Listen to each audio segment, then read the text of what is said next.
बिस्मिल्लाहिर्रहमानिर्रहीम। अस्सलाम वालेकुम स्टूडेंट्स। हम पढ़ रहे थे chemistry first year chapter number 3।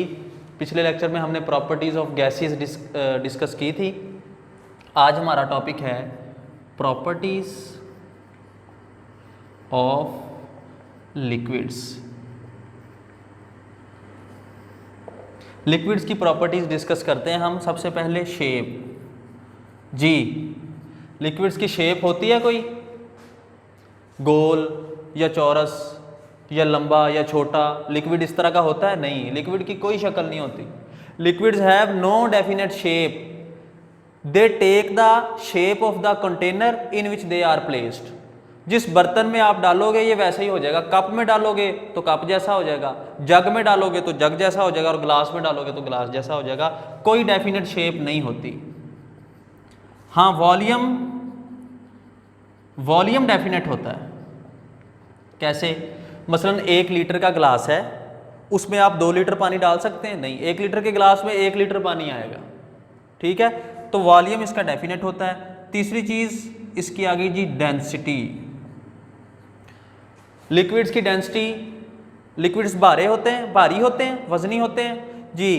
गैसों की निस्बत इसकी डेंसिटी थोड़ी सी ज्यादा है। क्यों ज्यादा है उसकी रीजन भी डिस्कस कर लेते हैं हम। ये हैं जी लिक्विड्स के मॉलिक्यूल्स और ये हैं गैस के मॉलिक्यूल्स। ये दूर दूर होते हैं। ठीक है, गैस का वॉल्यूम क्योंकि ज़्यादा होता है, ये ज़्यादा जगह घेरती है क्योंकि एम्प्टी स्पेसेस ज़्यादा होती हैं। डेंसिटी का हमें पता है कि मैस पर यूनिट वॉल्यूम ज़्यादा तो डेंसिटी कम। गैसेस की डेंसिटी तो कम होती है, लेकिन लिक्विड्स में जो मॉलिक्यूल्स के दरमियान फासला होता है वो निग्लिजिबल होता है, बहुत ज़्यादा नहीं होता गैसों की तरह। तो डेंसिटी मैस पर लिक्विड्स में मैस पर यूनिट वॉल्यूम जी, इसका वॉल्यूम थोड़ा सा कम है, इसलिए डेंसिटी इसकी थोड़ी सी ज़्यादा है। गैसों से ज़्यादा है, सॉलिड से डेंसिटी इसकी कम है। नेक्स्ट है हमारे पास डिफ्यूजन और इफ्यूजन। क्या गैसेस डिफ्यूजन और इफ्यूजन करती हैं? जी, करती हैं। डिफ्यूजन और इफ्यूजन बेसिकली है क्या? डिफ्यूजन है गैस के मॉलिक्यूल्स का, हम गैस की बात करें तो गैस के मॉलिक्यूल्स का इंटरमिक्स हो जाना, ये है जी डिफ्यूजन। मसलन इधर भी थोड़ी सी गैस है और उधर भी गैस है, ये गैस इधर से उधर खुद ही चली जाएगी या हमें लेके जानी पड़ेगी, उठा के लेके जानी पड़ेगी, भी गैस लेके जा रहे हैं उधर, ऐसे नहीं होगा, ये खुद ही मिक्स हो जाते हैं। ठीक है, ये spontaneous intermixing of gas molecules, इसे हम कहते हैं डिफ्यूजन। गैसेस की तो डिफ्यूजन हो जाती है, क्या लिक्विड्स की हो जाती है? लिक्विड भी इस तरह मिक्स हो जाते हैं जी, लिक्विड्स भी मिक्स हो जाते हैं। मसलन पानी हो, पानी का ग्लास हो, उसमें आप ब्लू इंक, नीली स्याही उसके अंदर डाल दें, आप थोड़ी देर बाद देखेंगे कि पानी सारा नीला हो गया। ठीक है, तो लिक्विड्स भी आपस में मिक्स हो जाते हैं, तो लिक्विड्स में डिफ्यूजन होती है। इफ्यूजन किसे कहते हैं? स्मॉल होल में से किसी चीज़ का निकल जाना, गैस के मॉलिक्यूल्स का स्मॉल होल्स में से एस्केप आउट हो जाना, इसे हम कहते हैं इफ्यूजन। मसलन कोई टायर हो, टायर के अंदर एक हम कोई नीडल लगा दें, सुई उसके अंदर इस तरह मार दें, तो क्या होगा? वहाँ से हवा लीक होना शुरू हो जाएगी। ठीक है, उस छोटे से होल में से हवा निकलेगी। इस प्रोसेस को हम कहते हैं जी इफ्यूजन।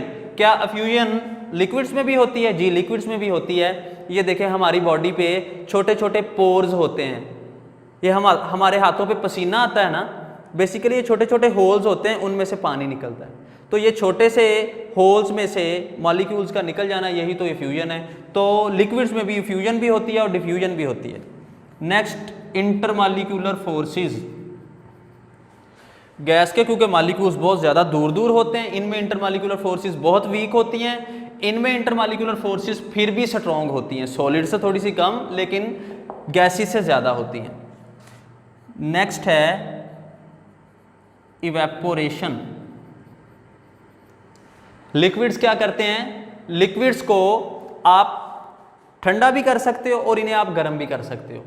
अगर आप लिक्विड को गर्म करो, यानी पानी है, फर्ज करें पानी, इसको आप गर्म करो, ठीक है, तो ये क्या बनता है? बुखारात में कन्वर्ट हो जाता है, वेपर्स बन जाते हैं, यानी गैस। ठीक है। ये जो वेपर्स में कन्वर्ट हो जाता है ना लिक्विड, इसे हम कहते हैं इवेपोरेशन। लिक्विड्स की इवेपोरेशन भी होती है, और अगर आप इसी पानी को गर्म करने की बजाय ठंडा कर दो तो ये क्या बन जाएगा, बर्फ। लिक्विड्स की सॉलिडिफिकेशन भी हो जाती है और इवेपोरेशन भी हो जाती है, ठीक है। और मॉलिक्यूल्स की मोशन कैसी होती है, वो भी ट्रांसलेशनल मोशन ही होती है। उसमें गैस के मॉलिक्यूल्स की मोशन होती थी रैंडम, इसमें भी तकरीबन कुछ बुक्स में लिखा होता है रैंडम और कुछ बुक्स में बस सिंपल ट्रांसलेशनल मोशन लिखा होता है। तो ये थी जी प्रॉपर्टीज ऑफ लिक्विड्स। इसको मैं रिवाइज कर देता हूँ। Shape, liquids have no definite shape, they take the shape of the container in which they are placed. और volume, liquids have definite volume. Density, इनकी density, their density is more than that of gases and less than that of solids.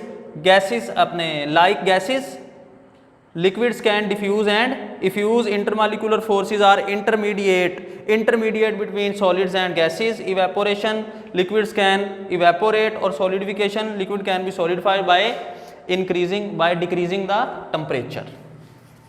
Next है हमारे पास properties of solids. Solids की properties. अच्छा, solids की कोई example आपके जहन में हो? ये सॉलिड है, ये बोर्ड मार्कर, ये सॉलिड है, ठीक है। इसकी क्या कोई शेप है? जी इसकी शेप है। इसने कोई जगह घेरी हुई है? जी इसने जगह भी घेरी हुई है। Definite shape and definite volume. Solids have definite shape and definite volume. Intermolecular forces कैसी होती हैं जी? क्योंकि ये बहुत करीब करीब होते हैं एक दूसरे के पार्टिकल्स इसके, तो इंटरमॉलिक्यूलर फोर्सेस आर स्ट्रॉन्गेस्ट, ठीक है। तो फिर मोशन कैसी होगी पार्टिकल्स की?